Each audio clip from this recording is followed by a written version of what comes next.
So we stopped about 38 minutes through our coaching time, and one of the owners asked, "Hey, could you just help us sell our business?" He was frustrated with his construction company because, well, construction's hard. And with all the lead hunting and the bidding and the questioning, job costing, recruiting crews, scheduling, ordering materials, and monitoring other people's schedules and the weather delays and the market variations. Listen, construction is hard. And so I asked, instead of selling your business out of frustration, which is not usually a good idea, what if you proactively designed your business to sell and then you stuck with your business? If you want a business that could sell, let me walk through a quick little roadmap of considerations that I want you to think about. It's easy to follow, and it requires loads of vision and discipline and repetition to be able to implement. I know they're not popular, but if we can do them, they'll be very, very powerful. Put in the work now, and you'll start to see some returns later. So here's a few items that are non-negotiables in order to lead a business that you can sell. First, and I'll take you to a little screen here. First, what I want you to do is I want you to write your vision down. The wisdom is true. If you do not have a written vision, then other people will scatter. So there's 7 categories that I want you to think through when writing your vision down. Number 1 is duration. How far out is your vision? Number 2 is your own family and freedom. How does the vision for your business impact your family and your personal time? The third section of your vision story is your financials. How do you make your business profitable so you can serve both inside and outside of your business? What we like to say is, how do you make your business a stage for the things that really matter for you? Number 4, what are those products and services that you want to offer the market? And by the way, what are the ones that you don't want to offer the market?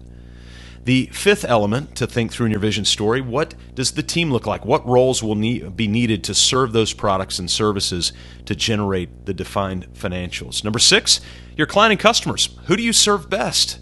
And who do you not serve best?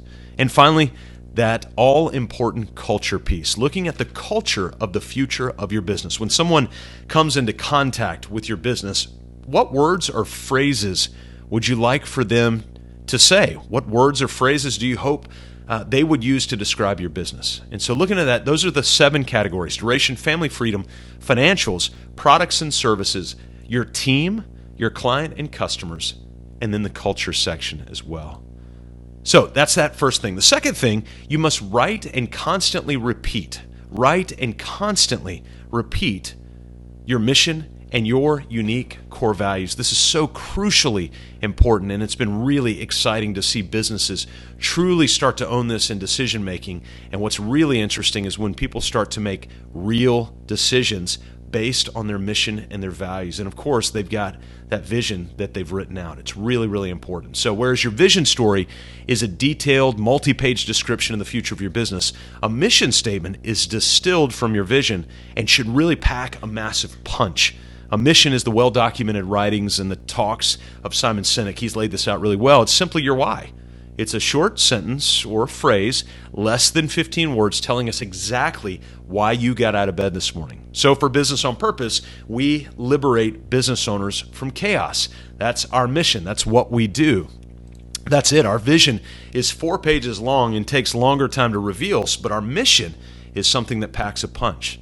So if you're not interested or impacted by our mission to liberate business owners from chaos, if it does not grab you, then you'll likely not be interested in our vision in the first place. So we've just saved you a lot of time. So by distilling our vision into a short, punchy mission, we have been gracious and saved you time so you can either go deeper with us or move on to something else. Really important. Your unique core values are the guardrails of decision making in your business.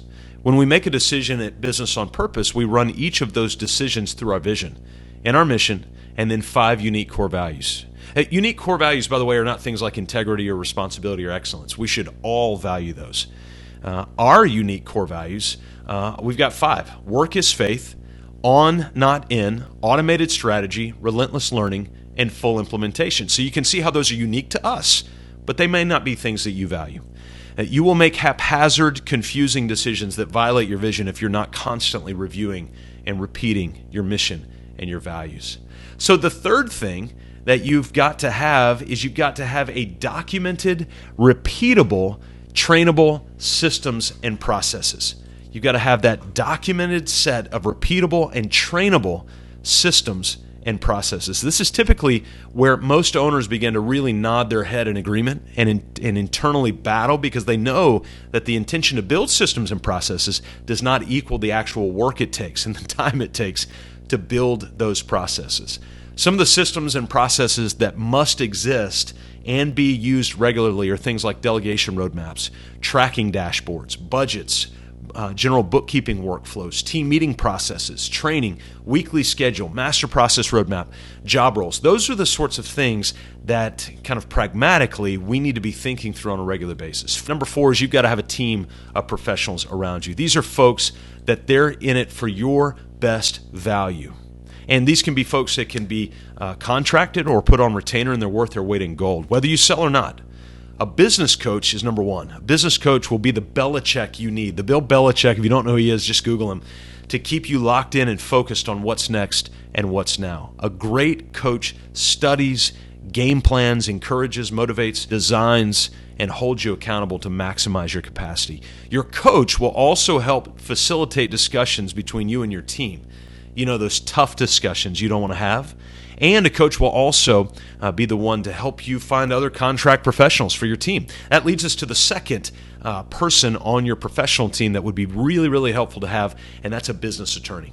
They'll allow you to position yourself to make sure your I's are dotted and your T's are crossed with agreements and contracts, wills, trust, liability issues, powers of attorney, and overall legal planning. You may even be benefited from an insurance pro as well. So a business coach, a business attorney, an insurance professional. The third element is a CPA or a virtual CFO that'll make sure that you are budgeting and projecting, tracking, monitoring, maximizing profit, paying your taxes, and retaining cash to fund the future. Another member of that pro team for you to have when the time comes, especially if you're going to either be selling or you've actually got need for evaluation, is a valuation specialist. They've got the skill set to walk into your business and determine how much the business is worth to the market. Doesn't matter how much it's worth to you. How much is it worth to the market? Again, your goal may not be to actually sell the business, but instead to offer ownership to others who can help you grow. Still need somebody to come in and value that business for you. The fifth filter to think through and to consider when thinking about selling your business is you got to be willing to grind for a while. You can't just put it up on the market unless you've done all the work in the past to build vision, mission, value, systems, processes, a team.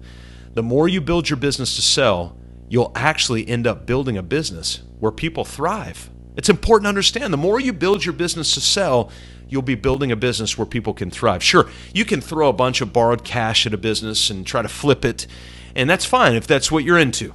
But our business is a platform to serve people. In fact, there was a pizza place we went and ate at recently called Mod Pizza. It was out in San Francisco, and their mission I thought was awesome. We make pizza so we can serve people. Yes! A business with great vision and mission and values, systems, processes, and professional support will require a heavy volume of fuel for a while. The fuel is your time. It's the care. It's the expertise. Be cautious about buying into the scale quick mantra. Again, it may work for some, but likely if you're following a business on purpose values, we actually like putting in the work and grinding out the work according to those values, not so that we're workaholics, but so that we can spend time with people. When you build a sellable business, over time you're going to find that you will likely want to hang on to that business and begin to share the wealth. Hey, if you want to begin building your business on purpose, go grab my book, Let Your Business Burn. Stop putting out fires, discover purpose, and build a business that matters. Just go to Amazon. It's right there. Just type in Let Your Business Burn. It's a step-by-step approach to building a business that you can sell or building a business that you can hang on to. Hey, thanks for joining us here on the Business on Purpose podcast. My name's Scott Beebe, and the founder of Business on Purpose, also the host of the Business on Purpose podcast. And head on over to freedom.mybusinessonpurpose.com if you want to find out more. We'll see you next time. Thanks for joining us.